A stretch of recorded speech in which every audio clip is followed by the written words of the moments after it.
Welcome to another edition of the Voice of Palestine, Voice of the Palestinian People. It's May 25th, 2013, and I'm your co-host, Hanna Qawas.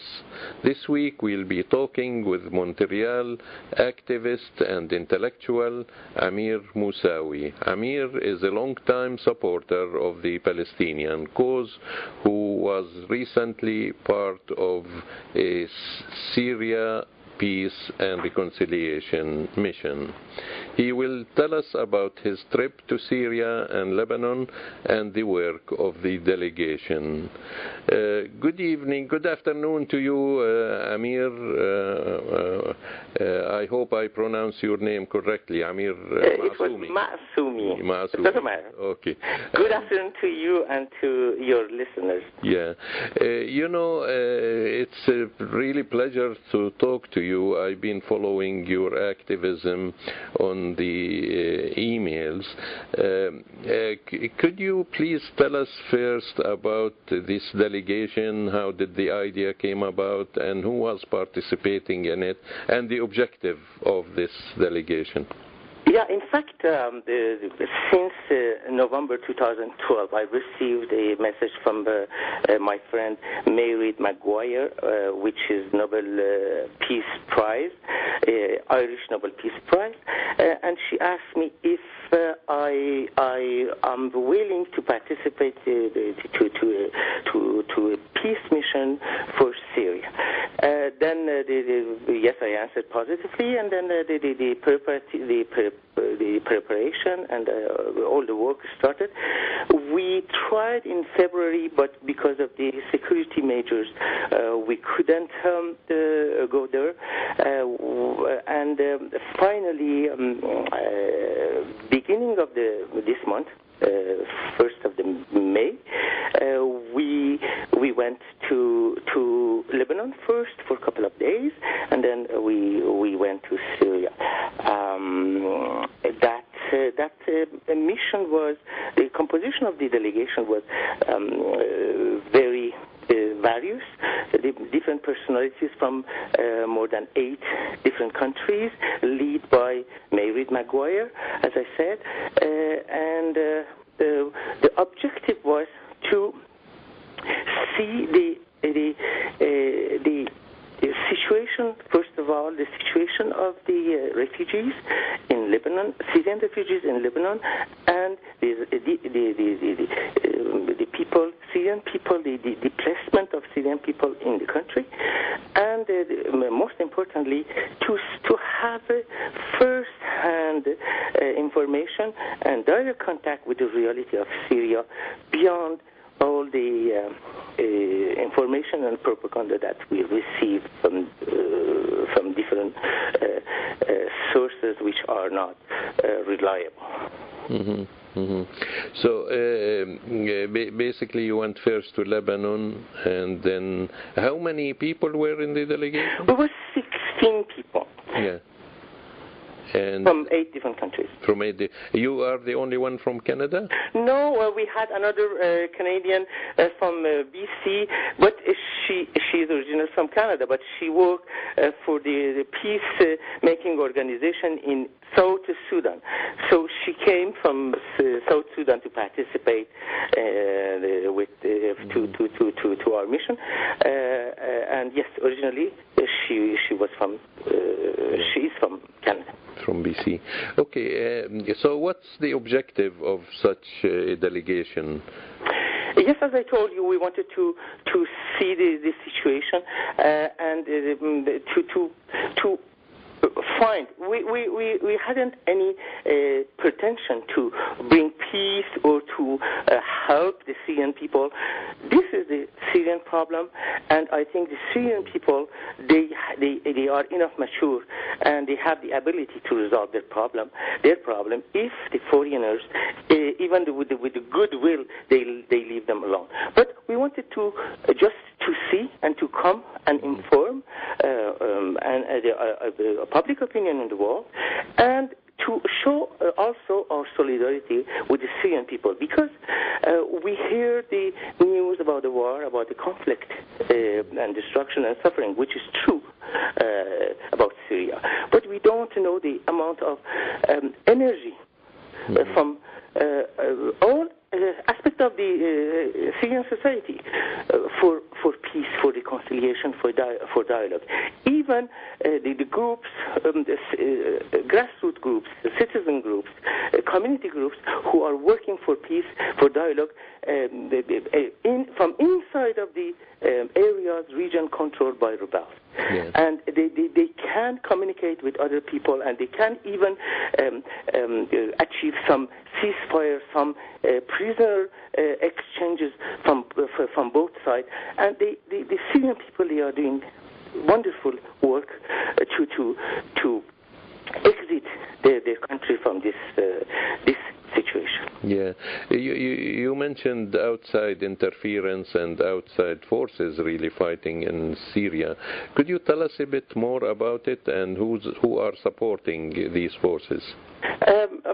We know we had during our stay first part of mission, official part, 7 days. We had a mini meeting with the Syrian officials, from the high-level Syrian official, among them the President of Parliament, the Prime Minister, many cabinet ministers, and also with the chief and leaders of opposition, different community leaders, different tribe leaders, which are very important and very respected and influential in this context, with the religious leaders, and with the ordinary people, the community leaders. Of all those people, they told us the main problem in this country is foreign interference. Mm-hmm. And we know, we used to hear about, since 2 years, about Syrian civil war. We didn't see the real Syrian civil war in this country. Yes, they are huge destruction, huge suffering imposed to the Syrian people, but really is not civil war. It's the war imposed by foreigners to the Syrian people, and this conflict imposed from outside by more than 40,000 foreign mercenaries, by the million and billion spent by different countries, Western countries, and the countries in the region. So this war imposed to the Syrian people, mm-hmm. With objective of to fulfill and realize a new colonial plan, which is a new colonial reconquest of the Middle East. Mm-hmm. We know that. So the people of Syria and Syria are paying for a plan of remodeling, reshaping the Middle East, mm-hmm. by the imperial forces, and this is the point. This is the real reason of this conflict and this war, that our corporated media, our main media, they never ever talk about. Mm-hmm, mm-hmm. Actually, once in a while they tell you some really amazing information, like the New York Times reported on March 25th that more than 160 military cargo flights by Jordanian, Saudi and Qatari military style cargo planes went to the Syrian opposition basically, and the Syrian the outside foreign forces, and they admit that this was under the auspices of the CIA basically.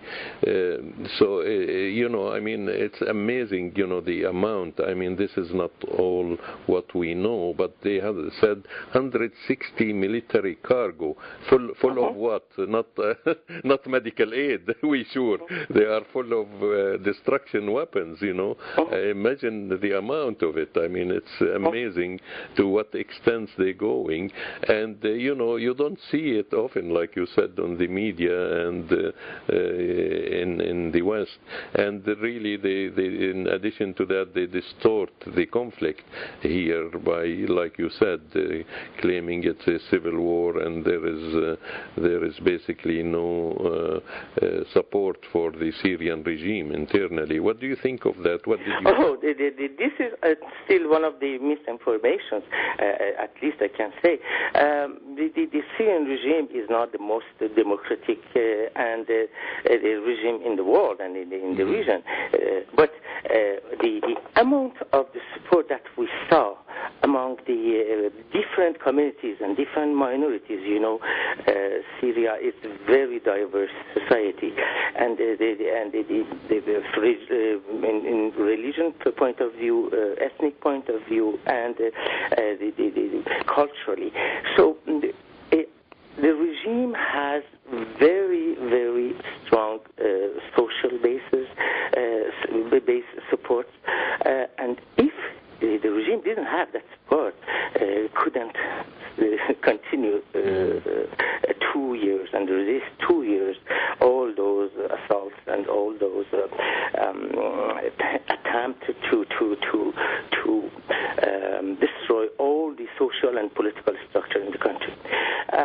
So the question is not regime. The Syrian people, they have very legitimate the demands about the reform, structural reform, about the freedom, about the democracy, about the less military presence, and so the youth has the very legitimate aspirations, but using that legitimate aspiration as a pretext, as a justification, and trying to destroy all, even the main fabric of the society. This is the abuse and the crime that the foreign forces they are trying to commit in this country. So, but I have to emphasize, Syria is not only the conflict, is not only the suffering, which is very, very immense and very enormous. The Syria is also the perspective of the reconciliation, the possibility of dialogue and peace. And we mentioned that. I told you, we mentioned that clearly. I told you we had in the first part of our mission 7 days mainly passing in Damascus and other cities around, and meeting with the officials and even non-officials, but the dignitaries and member of the official opposition and so on. But after the end of the mission, which was the 11th of the May, when the majority of members of the delegation they went back, a couple of members of the delegation, including me, we insisted to have possibility to go to the areas, to the region controlled by the rebels. That was very dangerous and unexpected demand from the authorities. And they answered that demand. And the negotiations start, even with the commanders and the commanders of the so-called Free Syrian Army. And even the Syrian religious fundamentalist group, very close to Jabhat al-Nusra, which is the link officially to Al-Qaeda. But the Syrian one, not the strangers, the foreign mercenaries. Yeah. So, and we had the chance to go, after the intense negotiation, to go to the city of Homs. And the city and the region around Homs, who are controlled more than 2 years by the rebels. Yes, we listened to their narratives also. We saw the displaced people because of the bombardment and military intervention of the regime. We saw they are They are suffering also from the regime, yes, the reaction, military reaction of the regime, but also from the atrocity committed by fighters, mostly strangers and foreigners, and partly also the criminals who get paid by foreigners to commit destruction and commit the crime, atrocities, unbelievable atrocities that we can see on internet, sometimes YouTube, and we can see as propaganda here in the Western media, and they show those things, and they say this is Assad regime who commit those atrocities. Anyway, we had the possibility to listen to narrative of both sides. But the amazing thing, which made me very optimistic about the future of Syria, was the point that during these 2 years conflict, yes, destroyed many things and imposed huge suffering again, I insist, to the population, but couldn't yet dislocate and destroy the national identity of the Syrian. Each person we met with and we talked to, from both sides, the Syrian people, not the strangers, they insisted at the beginning, first of all, on their Syrian identity. The very strong sentiment and belonging to the Syria. So I think Syrian case, it's very different from Iraqi case or Afghanistan case or Libyan case. In fact, unfortunately, we have to admit Iraq is not anymore one country. Iraq at least is 3 countries. Afghanistan, neither. It's not a country. Afghanistan is not a nation. It's a federation of tribes. Libya, unfortunately, either becomes several countries based on tribal and ethnical divisions. But in Syria, despite of all those things happened during 2 years, the people, they are still belonging to Syria, and this national identity and this national sentiment, it's very strong. I think this is the most important base. Based on that, we can ask all belligerents, all parts, to come and sit and silence the weapons and let aside the violence. And for the future of Syria, for the future of their nation, that they are proud to belong to start a national reconciliation, and to put out and to stop all to create a national front against all foreign intervention and intervention of foreign mercenaries. In this conflict, I think both sides, regime and rebels, they realized the situation is, after 2 years, it's lose for both. Actually, you mentioned, Amir, the national identity.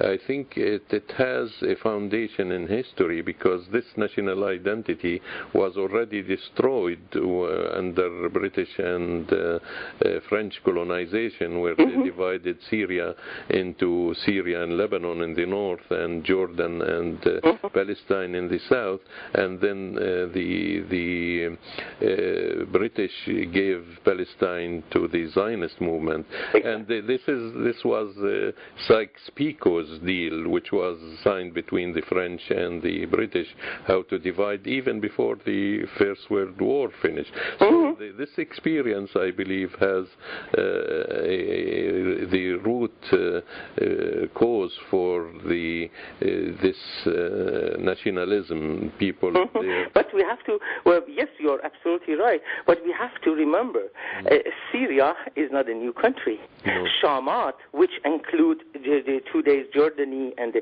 even Palestine and the big part of this area of the region, it didn't came to our attention yesterday. This is the country and this is the identity which has its root in more than 7,000 years history. So yes, the Syrian identity, they try to destroy it before, and especially during this war, as they did it in Libya, in Afghanistan, in Iraq. But fortunately, they couldn't succeed. And as I said, this gives us the best assise, we say in English, in French, I don't know, the best base to build a solid the movement for national reconciliation, national dialogue, and for the future of Syria. And as I said, yes, this identity, Syrian identity, this national identity, and this proud to belong to this nation and this culture, it's so strong that when you realize in actual situation, both sides of the conflict, they are in the lose-lose situation, and only the foreigners, they are profiting of the situation. They are winner of the situation. So especially the U.S. and Israel. Exactly, and their countries, the countries like Qatar, like Saudi Arabia, and which are their puppets, their allies, regional allies. I call them puppets. The least that we can say, if we don't want to say the mercenaries. They are really puppets for the Western government. So, in this context, I think we can think about the scenario of win-win for both sides. I think, and as I suggested in my intervention there and with my talk with both sides, and even we can see that in our final statement of the official statement of the mission, which I was the basic author, the basic person who drafted the first version of it. We're not supposed to let a win-lose situation for none of the parts.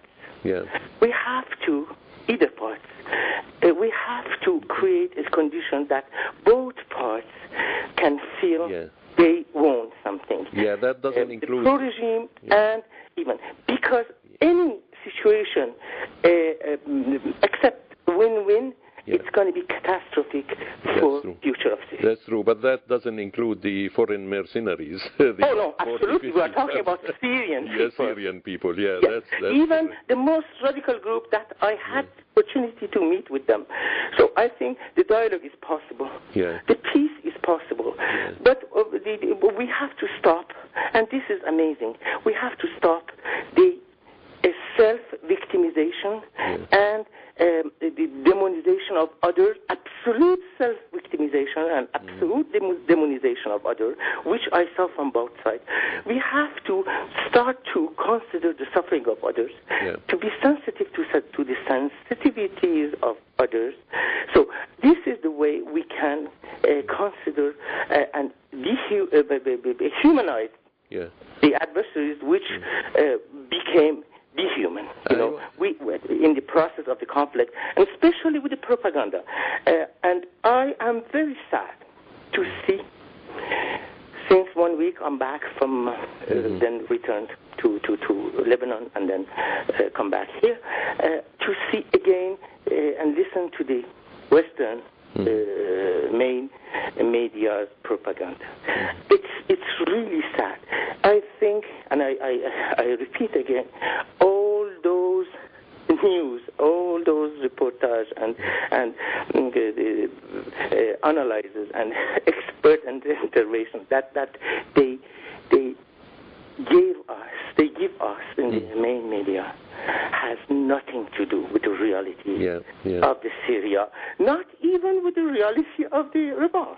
This is the strange part. They are mostly invention and just a narrative which serves only the colonial interest, and it tried to serve, as I said, a neo-colonial plan for the Middle East. Of reconquest of the Middle East. Yeah, you know, you talked about there is Syrian support for Assad, and you know, we're not, especially in the Voice of Palestine or Canada-Palestine Association, we know fans of Assad's policy all through the history, absolutely especially not. with the Palestinian people. But do you think this support is partly because the people are afraid of, to put it bluntly, an Islamic state and the departure from secularism that the people of Syria witnessed? I'll just give you an example, and they saying, that's the New York Times saying, nowhere in rebel-controlled Syria is there a secular fighting force to speak of. This is the New York Times saying that. So the majority, especially the foreign fighters, are all Islamic fundamentalists. And, I want to add another question for you. Just it seems the U.S. never learned from supporting Al-Qaeda this is very sad. in Afghanistan when they fought against Bin Laden, which was the liaison agent of the CIA during the war against So they never learned, really. I don't know. It seems they do it on purpose, Amir, to keep their military industry going rather than anything else. Yeah, the plan, before responding to your question, sometimes when I saw the situation there, when I see the situation in Libya and Iraq, that I've been several times since 2003 and the American intervention. Sometimes I think their plan is not even a organized neo-colonial plan. I think their plan is devastation. The plan is destruction, just to destroy everything and bring all those countries and all those people to the age of barbaric age to guarantee probably the hegemony of Israel. I think the way that they intervene in this area is very strange and it even doesn't serve them.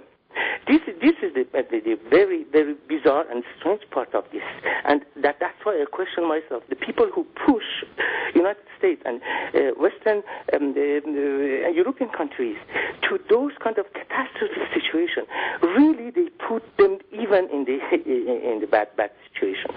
So saying that, who are the social basis of the regime?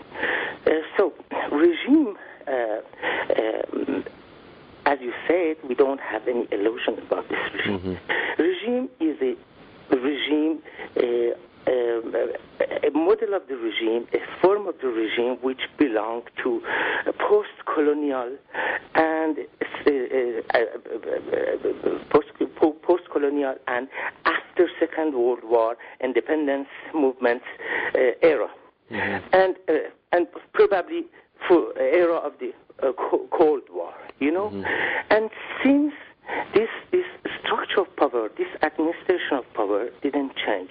Yes, this regime needs a structural reform. This regime needs to answer to the very legitimate aspiration of the population and especially the youth. This is not questionable, but at the same time, this regime has very positive aspects. We mentioned the education, totally free.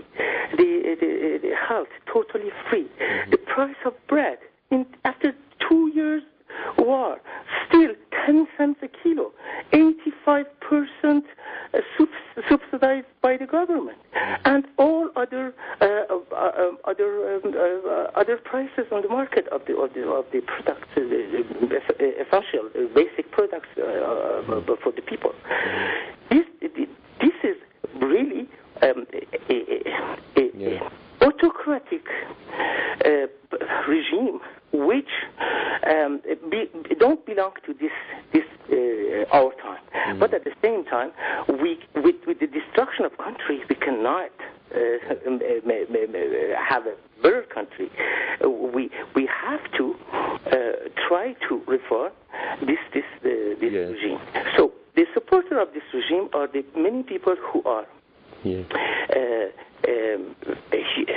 benefiting the vast majority, the big majority of the population of the social system, and especially the minorities. Yeah. Also, I think it's important. important. Talk about the Assad and Assad, the clan, which are Alawites and the minority, but we don't mention the main members of cabinet, the majority members of the cabinet, and almost all of them. They are Sunni and Christian. Yeah. So the Minister of the Defense, just until recently, was a Christian. So this is not. We say we sometimes, yes, we hear that about Gaddafi. Also, he is in power since 40 years, but we never ask about the Queen Elizabeth, which is in power, I don't know since when, and even it's in power somehow, in Canada and Australia and Commonwealth. Anyway, so we talk about some nonsense points without explaining to the people, and the people, they don't have information too. So this is traditional part of the supporter of the regime, even among the middle class and upper class and urban the urban middle class, especially intellectual and middle class. Actually, the majority of the people would accept a style of governance like in Britain, including the Queen, compared to what they have, because you said we should call on the regime to reform, but we should also call on the other regimes which are more autocratic and fascistic. We have Saudi Arabia, Jordan, Morocco, Kuwait, you name them, all of them are autocratic. And it's not only they are autocratic and fascistic, and but they are pro-Israel and pro-America, which is really outrageous. This is the very, very sad reality.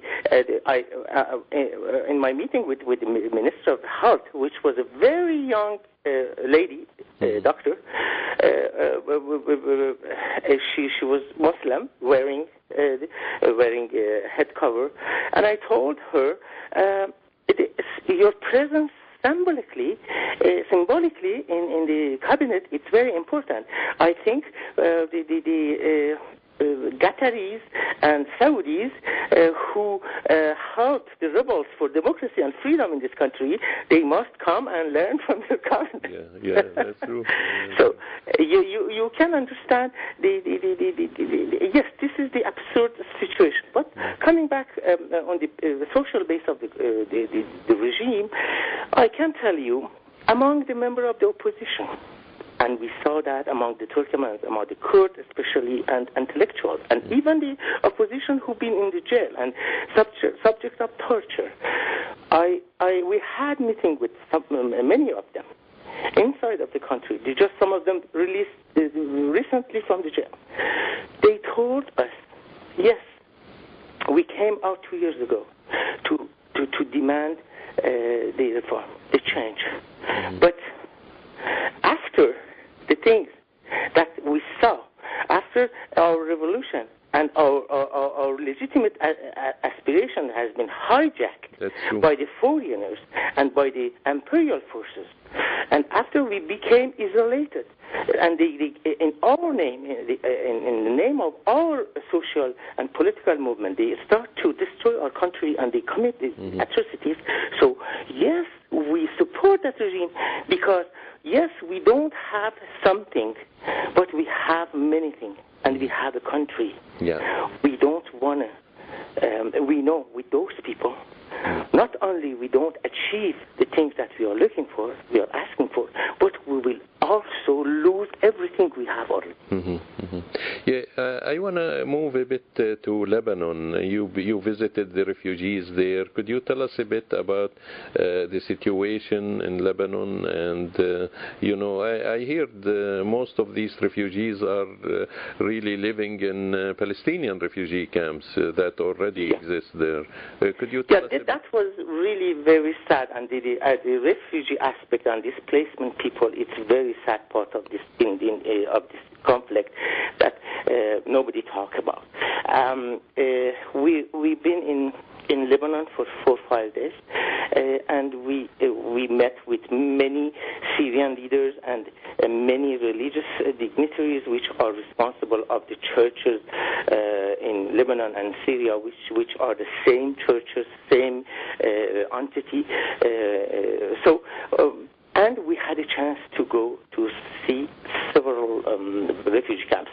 Just to give you a general view, Syria has almost estimated 22 to 25 million population. I told you the population of Damascus from 4.5 million, now it's almost 10 million. Just this is the indication about the refugees inside of the country. In other regions, other cities, the huge number of the population has been moved. So, but outside of the country, we have the numbers are subject of discussion, but generally. We think we have almost 1 million refugees outside of country. The most important part of these refugees, they are in Lebanon. Almost 500,000. Imagine a small country like Lebanon with suddenly 500,000 outside of refugees. How all the stability of the country can be in danger. To give you a proportional idea, imagine in 6 months, 1 year, or 2 years, 75 million refugees come to the United States. This is proportionally gives you an idea about the huge danger that Lebanese they are assuming. So they already have Lebanese the Palestinian refugees since a long time ago, after Nakba and after occupation of this country. So we had the chance to go to some of those refugee camps. Some of them, yes, administrated by Haut Commissariat de Réfugiés de l'ONU, how they say it in English, the Refugee Agency of United Nations. And they are trying somehow to respond to the basic need of the refugees, but most of those refugees, they are living in the condition which are not even appropriate for the human. Yeah. And I remember in one of those camps with Mairead Maguire, we just couldn't stand, and we just went away, and just suddenly we realized we were crying, and so it was unsupportable, unimaginable, the condition of those people. Yes. After even 1 year, and any international agencies couldn't, even didn't contact them, and even didn't help them in any way. Lebanese government cannot, and we understand, and they have limited resources, and they are in a very bad situation. But international agencies, they don't do their job either. So that's why we published right away, before even leaving for Syria, a statement about the Syrian refugees that I think I sent it to you, and you have a copy of that. So the situation of refugees, it's one of the saddest and dramatic part of this conflict, and nobody talk about. But during all that sad and tragic situation, sometimes we see the manifestation of the humanity, the solidarity, which warm the hearts and give us the hope for the future. An example, we went to the city of Baalbek, which is one of the very historical sites of Lebanon, the Roman and even pre-Roman sites and temples. In entrance of the Baalbek, there is small Palestinian refugee camp, which the name is Galila, on the name of the region that those people came originally from when Zionist occupation force, they threw them out from their land. Yeah. In Galilee. This small camp has originally 4,500 population. And very clean and nice camp comparing with other camps around the Beirut or inside the Beirut or in other areas of Lebanon, which are, the conditions are very bad. Relatively, this camp is small and well administrated. But when we went inside, we discovered those refugees, they received more than twice of their population, the Syrian refugees. They are refugees themselves, but they receive twice of their population, the Syrian refugees. Almost 8,000, more than 8,000 refugees. Syrian refugees added to the initial population of this camp, and they share the small rooms with 1-2 families, new families. And even we saw in the small cemetery of the camp, they built the little barack, we say in French, the little rooms, temporary with everything that you can have, and they give those little places to the refugees, but sharing everything. And some agencies try to take care of those people, the kids. So that was in the context of this tragedy and catastrophe, to see those kind of human solidarity, this kind of, especially from the more needy people, the people who are themselves, the Palestinians who are themselves the refugees, and the more needy people. This solidarity with that's really Syrian refugees, that was very warm, hurting. I don't know in English how you say it. Hit our heart. Heartening, actually, it is heartening. And, I just want to say, Amir, also that this refugee problem, really, the root cause of it is really the imperialist and the colonialist Western forces, because, we've seen, from Iraq, from Palestine, and this is the kind of civilization, really, they are bringing to the Middle East. This is the kind of democracy. They want the destruction. Yeah, they want the destruction. So we should ask our compatriots, is this the kind of civilization you want to have? They want the ruin. And that's why I insist on this point of the Palestinian refugee and the solidarity with the Syrian, to just that confirm symbolically the point that you are talking about. Yes, why this solidarity between two refugees, the old one and the recent one? Because the root cause of both refugee groups are the same. Yeah, the same, which is... they are the victim of the same problem and same imperial plan. Yeah, to control our resources and our people. That's true. I just want to conclude really by basically asking you what really the people want in Syria. I gather from... I'll sum it up, just correct me if I'm wrong. They want to stop the foreign intervention, to stop the fighting, and really to implement the long overdue reform in Syria. Absolutely. I think the Syrian problem, there is a problem in this country. the Syrian problem belongs to the Syrians. Mm-hmm. And they want, and as I said, they are enough mature, and they want to leave them alone, and to be able to care about their problem. And the main demand is stopping violence, stopping help, outside help, monetary, by weapons, by sending the mercenaries, and by any means from any side, mm-hmm. from any side. So, and leave the Syria for Syrian people, and I think they can resolve the problem. So this is the first and main, stopping foreign interventions and violence from outside. And then secondly, yes, as you say, yes, these people need the reform. This system needs the reform. This system, we mentioned that, has a very positive aspect. The experience of the Eastern European country shows us they had some positive aspect, like social securities, like some we say it in French, filet social, some social network protections.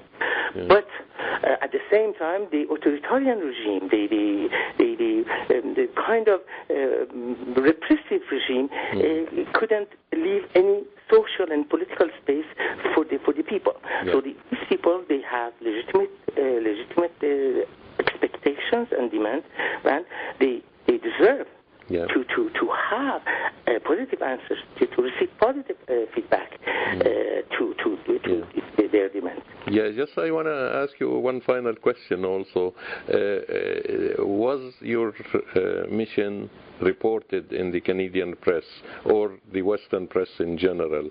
And we didn't see yet in any main media. Yeah, and is it an indication, is this kind of non-reporting an indication where do they stand, whether with the Arab and Syrian people or with the imperial colonialist powers? Absolutely. Absolutely. That's why I say they don't have any will, any attention to resolve this problem. That's why they put more heat to add to destruction and to the suffering. This is a good sign. But we have to. Yeah. We have to find any possibility. And really, Amir, I just want to stay on the media thing. They're really complicit in this work. Absolutely. Yeah. So absolutely, this is the crime against not only against the Syrian people, against the people, but it's crime against the truth. Yeah, and humanity. Yeah. And humanity. Yeah. And all those nice, polite, and very gentlemen and gentlewomen, the journalists that we see, they are all of them complicit of the crime. Yeah. Okay, thank you really, Amir, and keep up the good work, and we hope to talk to you soon. If you have a final word to our listeners. Thank you very much. Thank you for having me. So let's beside all those bad and dark pictures, keep hope. Mm-hmm. Let's believe to the power of the people and the possibility to build a brighter future.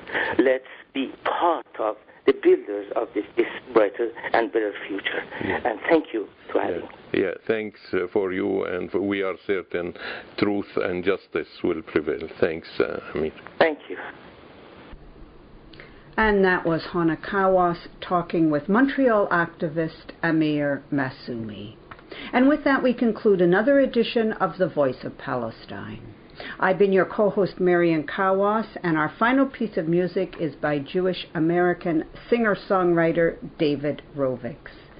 It is a satirical bite at U.S. imperial hypocrisy entitled Operation Iraqi Liberation, OIL, and we dedicate it to the Arab people who have always struggled and will continue to struggle to throw off the yoke of U.S.-led hegemonic designs. Domination of the planet.